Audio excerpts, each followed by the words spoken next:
Hi, Adrian. I know you're wearing the Pro Shoulder Support, and I know that you like the Pro Shoulder Support. You've been wearing it after you pitch.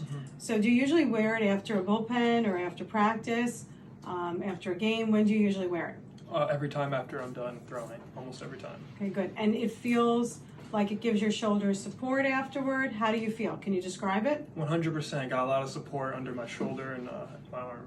Okay. So when people ask you why you're wearing it, do sometimes you get a little confused as to really what to say on like the science behind it? Do you want me to review that with you? Yes, please. Sometimes it can be hard to explain it all. Okay, all right. So when you've got it on, let's flip it on for you, okay? All right. So the Pro Shoulder Support, make sure it always comes right underneath your arm, okay? And then you just want the strap to be snug. Let it come down and get your posture straight. When you've got it on, make sure that right after you're done throwing, you have it with you, all right? When you've got this underneath your arm, get it as high as you can, but don't squeeze and don't hike your shoulder. That's really important, Okay.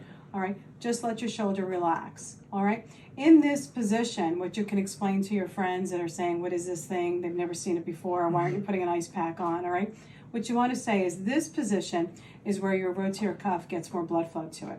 All right, the science has showed us, you may have seen some people after surgery that wear those big slings and their arms are out to the side. Well, that's because the science shows us that in this position, when the arm's away from the body, more blood flow is going to get to that rotator cuff. Okay. And after you've pitched, you know that your arm is tired, right? Right. So if your arm is tired, that shoulder joint isn't really stable because the rotator cuff has to be really strong and feel just sufficient in order for it to stabilize the shoulder. So if it's just run a marathon, you've been throwing, Right.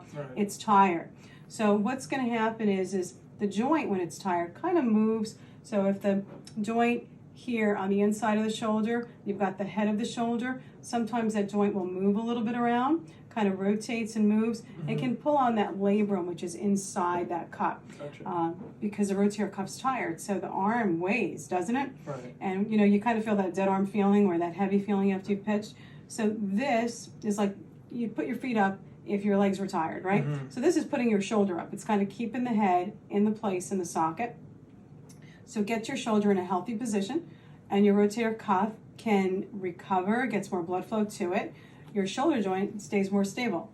And that labrum is going to be happier for a lot longer while you're pitching because you're not going to get the weight of the arm kind of yanking on it. All right? So sit nice and straight when you've got it on, 20 minutes or so.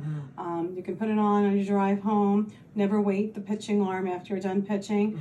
Wear your Pro Shoulder Support 20-30 minutes after you're done a bullpen, after you've done your games, any practice. And if you've got any soreness, you want to put it on. Gotcha. Got it? So what you're going to say to your friends, you know, when they say, why aren't you using ice or this? You're going to say, I don't have any pain. My arm's just tired. I'm giving it a rest. Right. In a healthy position where the joint becomes more stable, where more blood flow gets to the rotator cuff, and it's not going to yank on my labrum, because you know a lot of pitchers, they end up tearing their labrum, right? And that's because of the arm being so tired and the labrum constantly being taxed. Got it? Yes, ma'am. Good. So keep using it. You All got right? it. Good, Thank good, you. good, good. Thank you.